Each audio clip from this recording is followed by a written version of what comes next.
Hi hello welcome back to our channel హర్ని రిహాన్ 2023.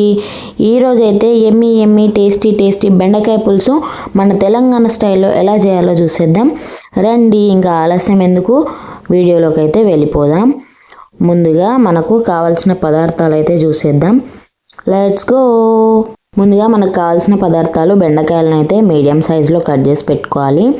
తర్వాత ఒక చిన్న ఆనియన్ స్లైసెస్, అలాగే పచ్చిమిర్చి ఒక 10, అల్లం వెల్లుల్లి పేస్ట్ ఒక స్పూను, 2 స్పూన్ల శనగపిండి, పెద్ద నిమ్మకాయ సైజు చింతపండు, ఆయిల్, ఆవాలు, అలాగే కారం, అలాగే ఉప్పు రుచికి సరిపడా, అలాగే పసుపు.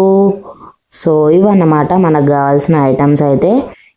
సో ఇంకా ప్రాసెస్లోకి అయితే వెళ్ళిపోదాం. ముందుగా మనమైతే స్టవ్ వెలిగించుకోవాలి.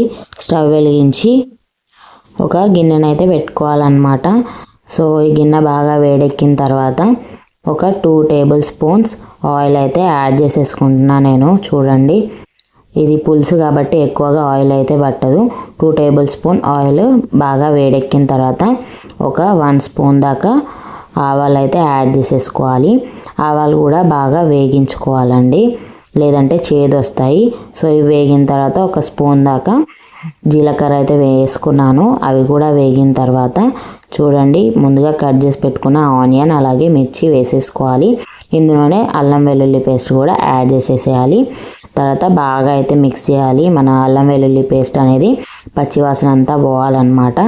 అలా బాగా మిక్స్ చేసేసుకోవాలి. అందులోనే మిర్చి ఆనియన్ కూడా బాగా వేగిపోతాయి.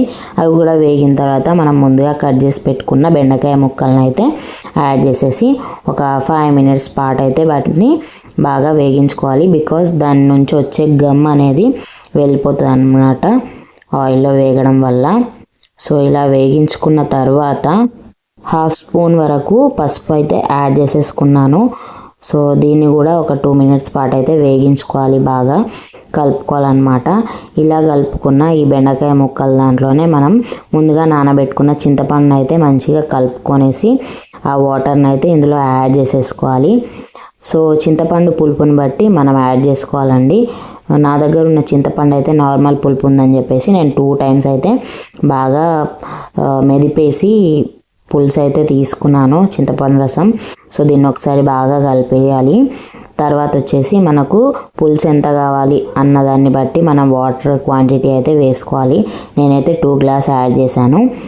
సో తర్వాత వచ్చేసి 2 స్పూన్ శనగపిండిని అయితే ఒక బౌల్లోకి తీసుకోవాలి. తర్వాత దాన్ని కొంచెం కలుపుకోవాలన్నమాట. బికాస్ తొందరగా వాటర్ వేయడం వల్ల ఉండలు గట్టిపోతుంది. సో ఒకసారి కలిపిన తర్వాత కొద్దిగా వాటర్ వేసుకుంటూ ఉండలు లేకుండా బాగా కలుపుకోవాలన్నమాట. ఉండలు ఉండడం వల్ల బాగోదు. సో ఉండలు లేకుండా బాగా కలుపుకోవాలి. ఇది ఎందుకబ్బా శనగపిండి బెండకాయ పులుసులోకి అనుకోవచ్చు. శనగపిండి ఇలా కలిపి మనమైతే బెండకాయ పులుసులో వేసుకోవాలి. బికాస్ పులుసు అనేది చిక్కగా తిక్కగా బాగుంటుంది అన్నమాట. టేస్ట్ కూడా అదిరిపోతుంది. సో ఇలా అయితే మిక్స్ చేసుకోవాలి శనగపిండిని. తర్వాత దీన్ని ఆల్రెడీ నేనైతే ఇందులో మిక్స్ చేసేసాను. ఇలా ఒక ధారలా పోసుకుంటూ మంచిగా కలుపుకోవాలి. అలా అయితే ఉండలు కూడా కట్టదండి. ఆ క్లిప్ అయితే మిస్ అయిపోయింది. అలాగే కొంచెం కారం, ఆల్రెడీ మిక్స్ చేసినాం కాబట్టి కారం అయితే చూసేసుకోవాలి. తర్వాత రుచికి సరిపడా ఉప్పు అయితే యాడ్ చేసేసి బాగా కలుపుకోవాలి. సో దీన్ని ఇంకా మరగనివ్వాలి. సో చూడండి ఎంత బాగా మరుగుతుందో. ఇలా అయితే బాగా మరిగించుకోవాలి. హెవీగా మాత్రం పెట్టొద్దండి, పొంగిపోతుంది. సో బాగా మరిగించుకోవాలన్నమాట. ఇలా ఎంతసేపు మరిగించాలి అనుకోవచ్చు, ఒక 15 to 18 మినిట్స్ అలా మరిగిస్తే, ముక్క ఉడికే అంతసేపు మరిగిస్తే సరిపోతుందండి. చూడండి ముక్క ఎంత బాగా ఉడికిపోయిందో స్మూత్గా. సో ఇలా ముక్క ఉడికిన తర్వాత కొత్తిమీరకు వేసుకోవాలి. లాస్ట్లో కొత్తిమీరకు తర్వాత కూడా ఇంకో 5 మినిట్స్ పాటు మరిగిస్తే మన టేస్టీ ఎమ్మి తెలంగాణ స్టైల్లో బెండకాయ పులుసు అయితే రెడీ అయిపోతుంది. సో ఇదన్నమాట ఈజీ ప్రాసెస్. చాలా బాగుంటుంది, టేస్ట్ కూడా అద్దిరిపోతుంది. సో ఈ ఎమ్మి టేస్టీ బెండకాయ పులుసుని మనమైతే సర్వింగ్ బౌల్లోకి తీసేసుకుందాం. వావ్, చూస్తుంటేనే నోరు ఊరిపోతుంది. టేస్ట్ మాత్రం అదిరిపోతుంది. మీరు కూడా ఒకసారి ట్రై చేయండి. మీకు కనుక ఈ వీడియో నచ్చినట్లయితే please do like, share and subscribe to our channel హర్నీ రిహాన్ 2023.